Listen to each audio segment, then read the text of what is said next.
On nous dit souvent que pour réussir dans le business, il faut être froid, calculateur, ne faire confiance à personne, ne rien ressentir. Alors j'ai une mauvaise nouvelle. Si c'était vrai, les meilleurs psychologues seraient des robots et les meilleurs entrepreneurs, des distributeurs automatiques. Le problème, ce n'est pas d'être sensible. Le problème, c'est quand ta sensibilité prend toutes les décisions à ta place. Avant de commencer, j'aimerais prendre quelques secondes pour te souhaiter la bienvenue. Si c'est la première fois que tu passes par ici, je suis vraiment heureux que nos chemins se croisent. Bienvenue dans Renchimi. Ici, on ne cherche pas à devenir parfait, on essaie simplement de devenir un peu plus solide, un peu plus libre et un peu plus en paix avec nous-mêmes. On parle de confiance en soi, d'intelligence émotionnelle, de relations, de psychologie, de projets de vie, mais toujours avec beaucoup de bienveillance, une touche d'humour et des outils concrets que tu peux appliquer dès aujourd'hui. Et si tu fais déjà partie de cette belle communauté, merci d'être là, encore une fois. Merci pour votre confiance, vos messages, vos histoires et votre présence. Vous donnez vie à cette chaîne bien plus que vous ne l'imaginez. Alors installe-toi confortablement, prends un thé, un café, une couverture si tu en as envie, et considère cet espace comme une petite parenthèse dans une journée qui va parfois beaucoup trop vite. J'espère qu'à la fin de cette vidéo, tu repartiras avec une idée, une réflexion, ou peut-être simplement un peu plus de sérénité qu'en arrivant. C'est parti!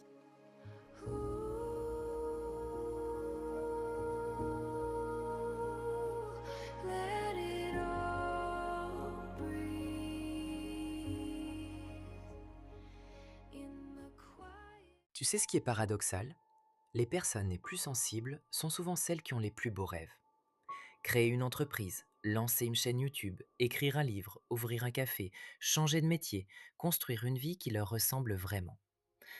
Et pourtant, ce sont aussi celles qui abandonnent parfois juste avant que les choses commencent à fonctionner. Pourquoi? Parce qu'elles ne manquent pas de talent, elles manquent de protection. Être sensible, c'est comme avoir une peau très fine. Tu ressens plus intensément les belles choses, mais aussi les piqûres. Et dans un projet, des piqûres, il y en a tous les jours. Tu publies une vidéo, tu reçois 99 commentaires adorables. Merci, cette vidéo m'a aidé. Continue, tu fais un super travail. C'est exactement ce que j'avais besoin d'entendre. Et puis, il y a ce fameux commentaire. Bof. Ou pire, tu racontes n'importe quoi. Et là, ton cerveau décide d'organiser une réunion d'urgence. Mesdames et messieurs, je pense qu'il est temps de supprimer la chaîne, de changer de prénom et de partir élever des chèvres dans une montagne. Le commentaire a duré 5 secondes, mais toi, tu vas y penser pendant 3 jours. Ça te parle? Si oui, rassure-toi, tu n'es pas étrange. Ton cerveau fait simplement quelque chose de très humain.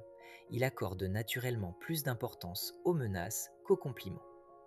À l'époque où nos ancêtres vivaient dans la nature, oublier un compliment n'avait aucune conséquence. En revanche, ignorer un danger pouvait coûter la vie. Notre cerveau est donc devenu un détecteur de problèmes incroyablement performant. Le souci, c'est qu'aujourd'hui, il traite parfois un commentaire désagréable comme si un tigre était entré dans le salon. Mais il n'y a pas que les critiques. Les personnes sensibles veulent aussi énormément bien faire.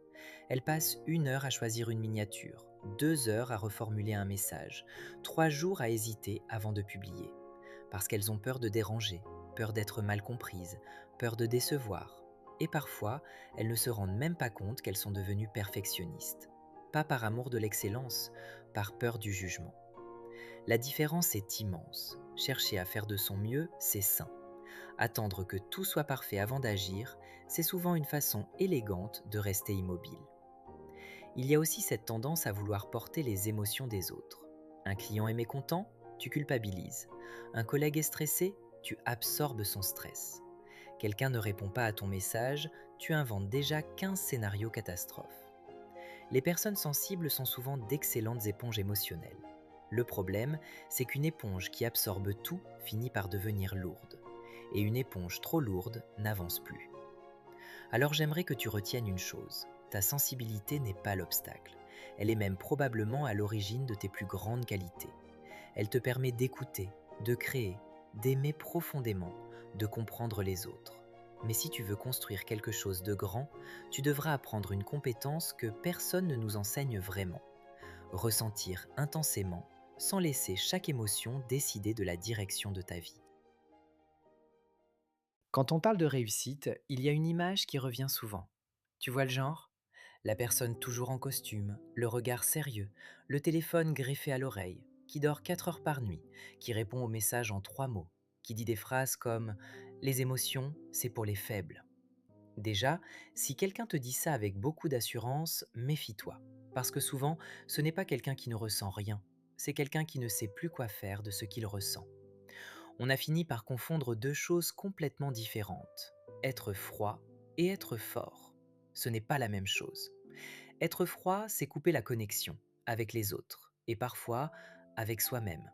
Être fort, c'est rester connecté sans se laisser emporter. Imagine un bateau au milieu d'une tempête. Les vagues sont immenses, le vent souffle dans tous les sens. Être froid, ce serait faire comme si la tempête n'existait pas. Bonne chance avec ça. Être fort, c'est reconnaître que la tempête est bien là et continuer à tenir la barre. Tu ressens la peur, tu ressens le doute, tu ressens la fatigue, mais tu refuses qu'ils choisissent le cap à ta place. C'est ça la vraie force. Et je crois qu'on admire souvent les mauvaises personnes pour les mauvaises raisons. On admire celui qui ne montre jamais ses émotions, alors qu'on devrait peut-être admirer celui qui les traverse sans renoncer à ses valeurs. Parce que dans le business, tu vas devoir prendre des décisions difficiles. Dire non à un projet, mettre fin à une collaboration, augmenter tes tarifs, accepter qu'une idée ne fonctionne pas. Ces décisions peuvent être inconfortables, mais elles ne demandent pas un cœur plus dur, elles demandent une colonne vertébrale plus solide. Tu peux être profondément gentil et poser des limites. Tu peux être empathique et dire non. Tu peux vouloir aider les autres sans t'oublier. Pendant longtemps, je pensais que pour avancer, il fallait devenir quelqu'un d'autre, être moins sensible, moins touché, moins concerné. Et puis j'ai compris quelque chose. Les personnes qui m'inspirent le plus ne sont pas celles qui ressentent le moins, ce sont celles qui m'ont appris à transformer leurs émotions en énergie.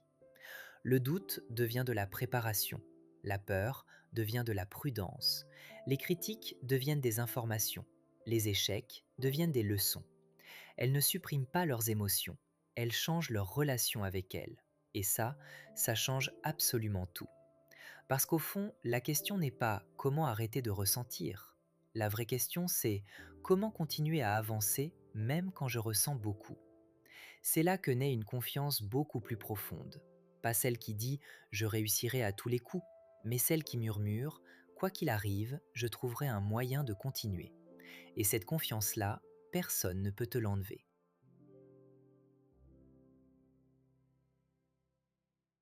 Quand j'étais plus jeune, je pensais que les personnes fortes étaient celles qui ne craquaient jamais, celles qui avaient toujours la bonne réponse, toujours confiance en elles, toujours motivées, toujours sûres de leur chemin.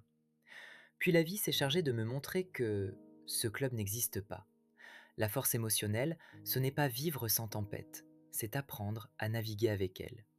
Parce que soyons honnêtes, il y aura toujours une raison de douter, toujours quelqu'un qui ne comprendra pas ton projet, toujours une vidéo qui fera moins de vues que tu l'espérais, toujours une journée où tu te demanderas «Mais qu'est-ce que je suis en train de faire au juste?» Et tu sais quoi? C'est normal. Le problème, ce n'est pas d'avoir des émotions. Le problème, c'est quand on leur donne le poste de directeur général. Les émotions sont d'excellents conseillers, mais de très mauvais patrons. Imagine un instant que toutes tes émotions soient assises autour d'une table de réunion. La peur lève la main. On ne publie pas aujourd'hui, les gens vont peut-être se moquer. Le doute enchaîne. Et si on attendait encore un peu, on sera sûrement meilleur dans 6 mois. Le perfectionnisme intervient. Franchement, cette miniature pourrait être améliorée. Reviens dans 3 semaines. Et l'anxiété conclut. Par sécurité, on ne fait rien du tout. Merci pour votre participation, mais la décision finale ne leur appartient pas, parce que la personne qui doit présider cette réunion, c'est toi. Être émotionnellement fort, ce n'est pas faire taire toutes ces voix, c'est les écouter sans leur donner le volant. J'aime beaucoup cette image. Imagine que tu conduis une voiture. Tes émotions sont les passagers. Parfois, elles parlent beaucoup. La peur crie, le doute soupire, la colère tape contre la vitre, la tristesse regarde par la fenêtre en silence. Elles ont le droit d'être dans la voiture. En revanche, elles n'ont pas le droit de conduire. Et ça change tout. Parce qu'à partir du moment où tu reprends le volant, tu peux dire « Oui, j'ai peur, mais je vais appeler ce client quand même. Oui, je doute, mais je vais publier cette vidéo. Oui, je suis déçu, mais je vais recommencer demain. Voilà la vraie force. Ce n'est pas l'absence d'émotion, c'est la fidélité à tes valeurs, même lorsque tes émotions changent. Et ça, c'est essentiel. Parce que les émotions sont comme la météo. Le matin, tu peux te sentir invincible. À midi, tu remets toute ta vie en question. Le soir, après un bon repas et 8 heures de sommeil, tu trouves soudain que finalement, la vie n'était pas si catastrophique. Comme quoi, parfois, la solution à une crise existentielle, c'est juste des pâtes et une bonne nuit de sommeil. Alors évite de prendre les plus grandes décisions de ta vie au pire moment de ta journée, quand tu es épuisé, quand tu es en colère, quand tu viens de vivre un échec. Parce que dans ces moments-là, ce n'est pas forcément la réalité qui parle, c'est ton état émotionnel. Les personnes émotionnellement fortes ont compris une chose très simple. Une émotion est une information, pas un ordre. La peur peut t'informer qu'il y a un risque. Elle n'a pas forcément raison quand elle te dit de renoncer. La tristesse peut indiquer que quelque chose compte pour toi. Elle n'a pas forcément raison quand elle te dit que tout est fini. Le doute peut t'encourager à mieux te préparer. Il n'a pas forcément raison quand il te répète que tu n'es pas capable. Les émotions méritent d'être écoutées, mais elles ont aussi besoin d'être questionnées. Et plus tu développes cette capacité, plus tu deviens libre. Libre d'agir selon tes convictions au lieu d'agir uniquement selon ton humeur du jour.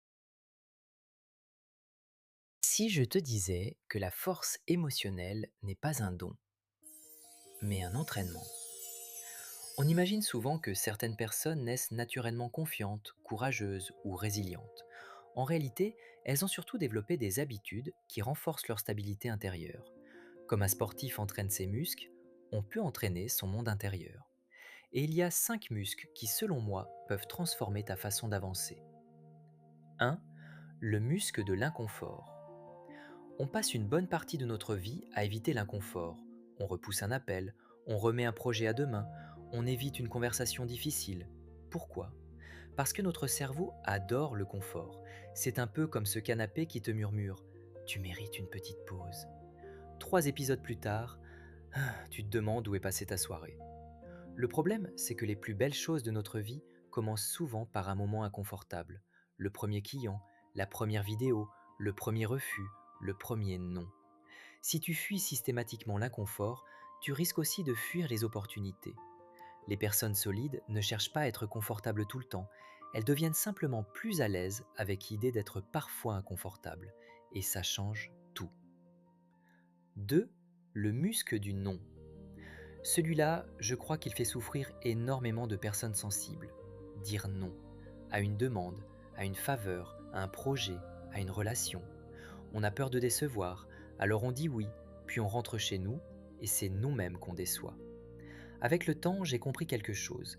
Chaque fois que tu dis oui à quelque chose qui ne respecte pas tes priorités, tu dis non à quelque chose qui compte vraiment.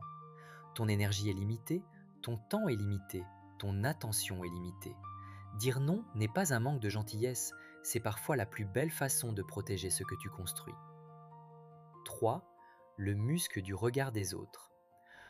Ah, le fameux regard des autres. Je crois qu'il a empêché plus de rêves que le manque de talent. Parce qu'on imagine toujours que tout le monde nous observe. La réalité, la plupart des gens essaient déjà de comprendre ce qu'ils vont manger ce soir. On est beaucoup moins le personnage principal dans la vie des autres qu'on ne l'imagine. Et même quand quelqu'un te juge, tu ne contrôles pas ce qu'il pense. Tu peux passer ta vie à essayer de convaincre tout le monde ou utiliser cette énergie pour construire quelque chose qui te ressemble.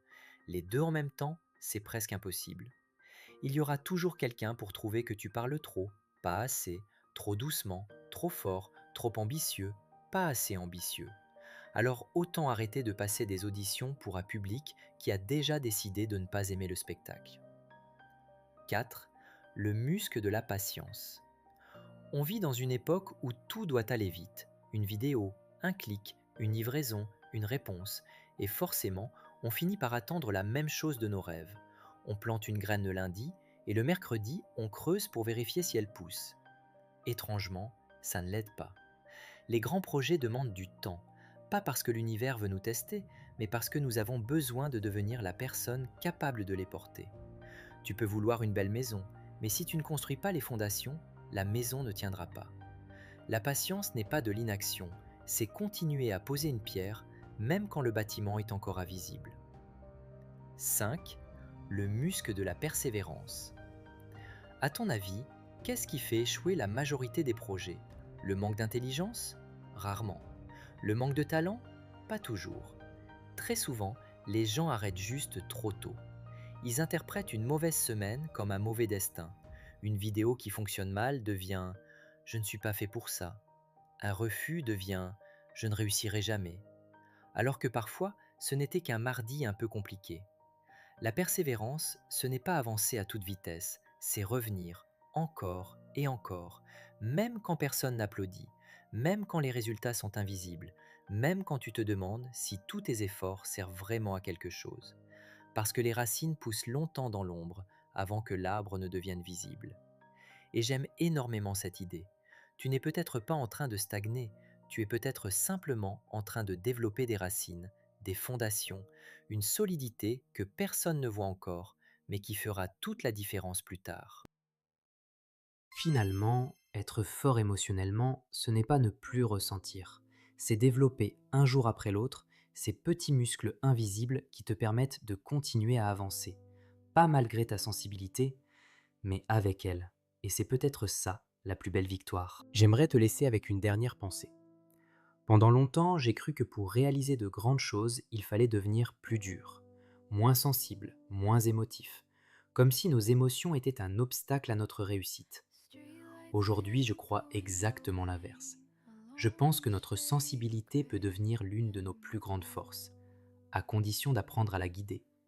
Parce que ce n'est pas ce que tu ressens qui définit ta vie, c'est ce que tu choisis de faire avec ce que tu ressens. Tu auras encore des jours où tu douteras, des jours où tu te compareras aux autres, des jours où tu auras envie de tout arrêter. Et tu sais quoi? Ce n'est pas un signe que tu es sur le mauvais chemin. C'est souvent le prix à payer quand on essaye de construire une vie qui a du sens.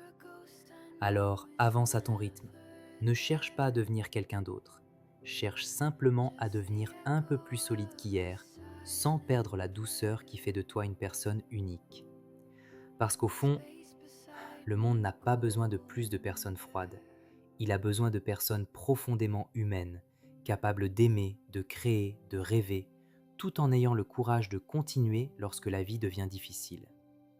Et j'espère que cette vidéo t'aura rappelé une chose essentielle.